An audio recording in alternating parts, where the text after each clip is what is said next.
E aí, pessoal, tudo bem?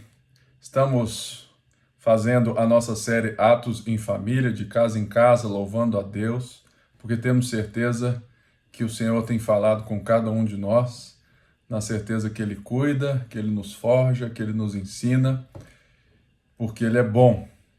Hoje eu quero bem rapidamente tentar falar um pouquinho de Atos 14, que é o segundo capítulo da primeira viagem missionária de Paulo.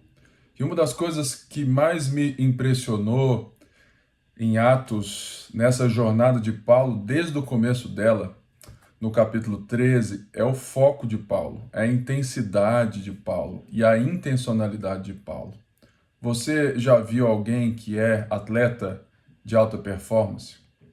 Você olha aí vários grandes atletas que são totalmente testemunhas desse foco, dessa vida, sabe, totalmente que eles se comprometem a uma causa, eles treinam tanto que eles levam essa vida porque eles têm um foco, eles têm uma intencionalidade, eles têm uma intensidade. Vejo o Messi, o Cristiano, várias áreas, outro, Federer, Djokovic, Nadal, homens que dominam o esporte há tantos anos. E a resposta é que eles têm uma paixão. Paulo não era diferente e Paulo tinha a paixão correta. Paulo amava o Senhor. Lembrando que Paulo, antes de conhecer a Jesus, tinha essa paixão, mas uma paixão que estava errada, que estava centrada de uma maneira errada. Paulo tinha esse zelo pelo Senhor porque achava que aquilo que ele estava fazendo era correto. E no capítulo 14, Paulo sai de Antioquia da Pisídia e vai para Icônio. Icônio é uma cidade que hoje está na Turquia, Cônia, que na época era um grande centro comercial agrícola. Ou seja, as cidades em volta traziam as coisas e em Icônio que isso era distribuído por todo o império, por toda a região. E Paulo então chega nessa cidade para apresentar o evangelho e primeiramente, como de costume, Paulo vai para a sinagoga dos judeus, porque eles já tinham um conhecimento, né? Então Paulo iria explicar, persuadir, pregar sobre Cristo, sendo Jesus Cristo o cumprimento das promessas de Deus. Mas logo no começo, no verso 2, nós vemos que os judeus ficam com inveja e começam a incitar as pessoas contra Paulo e Barnabé. Mas no verso 3 fala que eles passaram bastante tempo ali expondo corajosamente as Escrituras, confirmando a mensagem e que a graça de Deus estava junto com eles.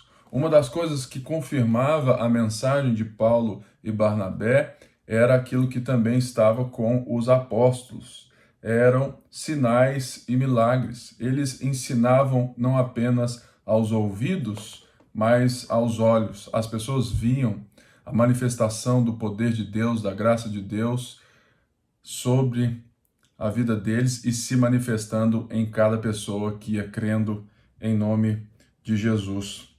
Mas essa mensagem do qual eles ficam ali um bom tempo ensinando, ela cria essa inveja religiosa. Uma das coisas que nós temos que entender que a pior perseguição não é a perseguição contra a fé dos pagãos incitados pelas trevas, mas é a perseguição religiosa. A perseguição religiosa é justamente daquelas pessoas que fazem parte de uma religião que se acham detentores de um saber a ponto de julgarem e de fato levantarem as bandeiras contra, em juízo a outras pessoas. Nós vemos isso, infelizmente, no cristianismo por algumas épocas e ainda vemos pessoas cristãs ou que se dizem cristãs perseguindo umas às outras porque elas se acham no direito ou porque elas se acham detentoras, né, de, de certas coisas, ou até mesmo de Deus. Então, elas tinham inveja de terem perdido o controle da mensagem, o controle religioso, elas têm inveja de não fazerem parte daquele mover e elas ficam com raiva. Então, eles sofrem a perseguição, e aqui o texto, no verso 6, diz algo que é importantíssimo que eles fazem. Quando eles souberam disso, fugiram para as cidades licaônicas de Listra e Derbe. Nós estamos vivendo um tempo que requer muita prudência. E Atos capítulo 14 nos mostra que Paulo e Barnabé tiveram muita prudência. Apesar do foco deles, apesar da, sabe, de toda a intencionalidade, apesar de tudo o que nós sabemos que eles passaram, eles foram prudentes a irem embora. Eles viram que a coisa não estava boa, eles viram que não ia dar certo, que o fruto não ia dar certo, que a coisa não ia dar certo, que era melhor ir embora.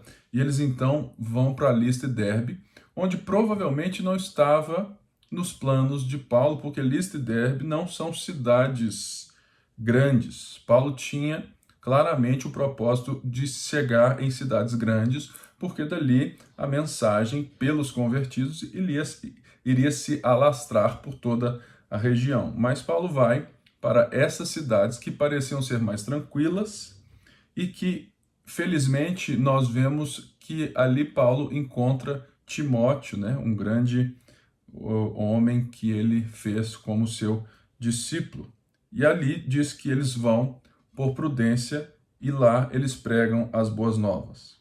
Em Listra, o verso 8 diz que Paulo viu um homem aleijado, um paralítico, que Lucas diz ser de nascença, lembrando também a cura de Pedro e também alguma cura de Jesus. Jesus curou, né, alguém de nascença. Por quê? No judaísmo, na fé, era visto que alguém que tinha qualquer doença de nascença, aquela pessoa era vista como um amaldiçoado por Deus. Alguém que nasceu um cego de nascença, que Jesus o curou, era visto como alguém que era amaldiçoado por Deus.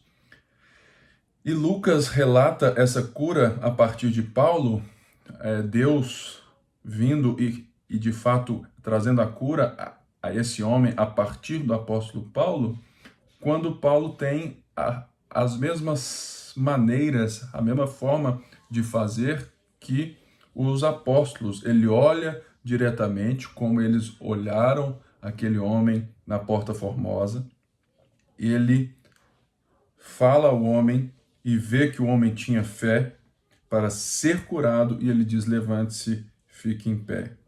O que mais é interessante nesse capítulo V não é tanto a cura, mas que a partir do verso 11 a palavra multidão começa a se repetir, porque aquilo que foi gerado por essa cura, por estarmos em uma área pagã, um território totalmente pagão, é que havia um mito, havia uma história de que dessa época, 50 anos atrás dessa época, um conto de Ovídio falou que Zeus, né, havia ido até aquela região, né, e Hermes também, e que eles tinham feito um grande massacre, algo assim.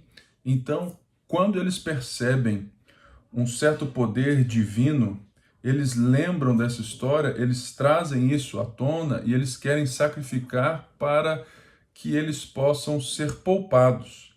Porque a grande questão, a grande diferença é que a maioria das religiões, o sacrifício aos deuses, sejam eles, né, externos ou internos, né, tudo aquilo que muita gente faz é para ver se os deuses abençoam ou se nos poupam de alguma coisa. Então aqui tem essa parte que é tão interessante que eles chamam Barnabé de Zeus e Paulo de Hermes. Por quê? Porque provavelmente Barnabé era um homem mais alto e tudo mais, e tinha essa coisa, né? Então, assim, a beleza, né? E Paulo diz a tradição que ele era um homem baixo, calvo, e ele era esse mestre do ensino, que tem um pouco a ver com aquilo que eles achavam sobre Zeus e Hermes. E eles tentam fazer com que esse povo não sacrifique nada a eles, mas o termo importante aqui é ver o coração da multidão, que quando eles veem o milagre de Deus, a multidão logo está a favor deles, quer trazer, né, bois, sacrificar, adorá-los, mas de repente no verso 14, Paulo, ouvindo isso, ele e Barnabé rasgam as suas roupas e correm no meio da multidão e falam: homens, por que vocês estão fazendo isso? E agora, Paulo vai anunciar o evangelho para eles. E aqui está o ponto principal. Porque, por mais que essa passagem seja curta, aqui é um discurso, é uma pregação evangelística das boas novas, totalmente a pagãos. E uma das coisas que nós temos que ter certeza é que Paulo prega o evangelho numa abordagem diferente. Vamos ver aqui que Paulo, no verso 15, está anunciando Deus a partir daquilo que a gente chama revelação geral. A graça comum, ou seja, Deus pode ser visto, um relance de Deus pode ser visto, Deus, ele pode ser reconhecido pela criação. Paulo mesmo diz isso em Romanos, que todos os homens são indesculpáveis, porque eles veem o reflexo, eles têm um insight sobre Deus a partir daquilo que Deus criou. E Paulo, então, aqui usa essa abordagem para mostrar o evangelho aos irmãos de Listra. Ele diz assim: estamos trazendo boas novas para vocês, dizendo-lhes que se afastem dessas coisas vãs e se voltem para o Deus vivo, que fez os céus e a terra, o mar e tudo o que neles há. No passado, ele permitiu que todas as nações seguissem os seus próprios caminhos. Contudo, não ficou sem testemunho. Olha só, mostrou sua bondade, dando-lhe chuva do céu e colheitas no tempo certo, concedendo-lhe sustento com fartura e um coração cheio de alegria. Você sabia que tudo o que acontece no mundo, tudo acontece porque Deus está e que Deus é? Verão, inverno, sol, chuva, tudo. Paulo está falando que Deus concedeu a eles como testemunho, como graça. Por quê? Porque tudo é graça de Deus. E Paulo então vai anunciar as boas novas a partir dessa abordagem. Uma das coisas que nós temos que entender é que num mundo relativista como o nosso, onde tudo é relativo, tudo pode ser, onde não existe uma verdade absoluta, nós temos que entender que nós não devemos suprimir ou deixarmos de pregar as verdades eternas. Mas Paulo, em todos os momentos, ele usa abordagens diferentes. Nós vamos ver isso em Atos 17, quando Paulo, em Atenas, usa uma outra abordagem, porque Paulo estava diante de um povo mais filosófico. Paulo cita frases de filósofos, ou seja, Paulo interage de uma maneira para trazer as pessoas ao Evangelho. E isso nós devemos fazer. Portanto, pense bem, qual tem sido a abordagem que você anuncia a palavra de Deus? Tem muita gente que você convive que não tem a fé nas Escrituras. Então, você citar um versículo bíblico para essa pessoa não vai ter valor nenhum, porque ela não crê na Bíblia, ela mal crê em Deus. Mas quando você aborda ela pela criação, por quem Deus é, por aquilo que Deus fez, mostrando que Deus existe e que existe um problema, que existe um problema a ser resolvido e que Deus resolveu isso por Ele mesmo em Jesus Cristo. Ou seja, são essas coisas que nós devemos nos aperceber para anunciarmos a mensagem. É hora de deixarmos o crentez de lado. Uma das coisas que eu tenho dito ao pessoal é que nós queremos construir um diálogo totalmente sem o linguajar crentez. sem o varão, o glória a Deus, sem a paz. Não que isso tenha, sabe, ou não tenha valor, mas que isso no mundo de hoje, na nossa concepção, são coisas que as pessoas das quais nós queremos dialogar não entendem esse palavreado. Então, seja alguém que saiba permanecer e pregar a essência, a verdade, o evangelho, sem comprometer, mas que você trate as abordagens de forma diferente, como Paulo fazia. E de repente, aqui no verso 18 e 19, nós vemos que a multidão, ela muda o seu ânimo. O verso 19 diz assim: então alguns judeus chegaram de Antioquia, onde Paulo estava, e de Icônio, ou seja, os dois últimos lugares, e mudaram o ânimo das multidões. Pessoas de fora, que Paulo havia estado lá, chegaram e com notícias, com persuasão, conseguiram mudar o ânimo das multidões. Sabe por quê, irmãos? Porque multidão não tem rosto, multidão não tem princípio, multidão é multidão. E se você está no meio de uma multidão evangélica, você apenas reage àquilo que os grandes líderes evangélicos, religiosos, estão ditando a regra. Que não sejamos parte de uma multidão que muda o seu ânimo quando chega gente de fora trazendo novidade. Que a gente possa estar firmado nas Escrituras e ser como os bereanos, do quais vamos ver um pouco mais à frente, que eles eram tão apaixonados e tão devotos que eles conferiram nas Escrituras tudo aquilo que Paulo pregava. E essa mudança de ânimo, então, trouxe o apedrejamento de Paulo. E Paulo, então, é apedrejado, eles arrastam Paulo para fora da cidade como alguém que estava morto. E o texto diz que no dia seguinte, porque Paulo não morreu, no dia seguinte ele e Barnabé partiram para Derbe. Engraçado que Paulo, apedrejado, ele certamente estava todo machucado. Ele levanta, ele faz um caminho de quilômetros, porque Paulo tinha foco, Paulo tinha intensidade e Paulo tinha intencionalidade.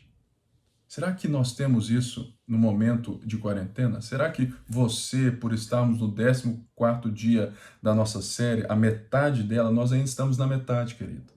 Será que você já perdeu a constância? A intensidade? Porque a intensidade é para aumentar e não para diminuir. O foco é constante. A intencionalidade também é para aumentar e não para diminuir. Que você possa rever isso na sua vida. Paulo, machucado, ele se esforça, ele não perde o foco, ele passa pela dor, mas ele não perde o alvo. Eles pregaram as boas novas naquela cidade e fizeram muitos discípulos. Então voltaram para Listra, Icônio e Antioquia. Quando eu li isso, eu falei assim, não, você está de brincadeira. Você está de brincadeira comigo. Paulo volta para a cidade que ele foi apedrejado. Paulo volta para a cidade que as pessoas que o perseguiram foram em Listra mudar o coração da multidão e ele volta para Antioquia de Pisídia. Irmãos, Paulo tinha alguma coisa que nós devemos ter e que ele nos ensina em suas cartas a não considerar a sua vida preciosa para si mesmo, a saber que tem uma carreira diante dele e que ele fala também em uma de suas cartas: quero conhecer a Cristo e o poder da sua ressurreição e participar dos seus sofrimentos. E Paulo, então, no verso 22, ele vai fortalecendo os discípulos, porque eles viram tudo isso acontecendo e provavelmente eles estavam sendo perseguidos, eles estavam sofrendo também. Paulo vai encorajando eles a permanecer na fé, dizendo, olha, é necessário que passemos por muitas tribulações para entrarmos no reino de Deus. Querido, o evangelho, ele é algo que transforma o nosso coração, mas ele também traz as consequências de uma sociedade egoísta. Hoje, no mundo, o povo mais perseguido na atualidade são os protestantes, os cristãos. Em países sendo perseguidos, e até mesmo nesse discurso relativista, todo mundo pode pensar o que quiser, todo mundo pode fazer o que quiser, menos os cristãos. Claro, nós temos algumas coisas aí que a gente pode trazer, que a gente faz, que talvez não seja tão evangélico assim e que causam uma certa raiva nas pessoas por certo, mas o cristianismo é perseguido porque ele tem uma verdade absoluta e ele tem uma resposta que Jesus Cristo morreu na cruz pelo nosso pecado, ressuscitou ao terceiro dia, está vivo. E essa é a tônica do capítulo 14. Vemos a multidão mudando de lado. Vemos Paulo e Barnabé com foco, intensidade e intencionalidade. E vendo também a última coisa, que Paulo, ao passar por essas cidades, no verso 23, ele vai designando presbíteros em cada igreja. Paulo não passa e deixa algo sem qualquer prosseguimento. Paulo vai instituindo homens capazes de cuidar daquele povo, de nutrir aquele povo, de ensinar aquele povo. Quem eram e como Paulo fez, nós vamos ver isso na carta a Timóteo, na carta a Tito, que Paulo descreve ali quem pode ser um presbítero. Mas aqui não tem qualquer coisa, mas tem uma coisa interessante, que eles fazem isso após jejuar e orar.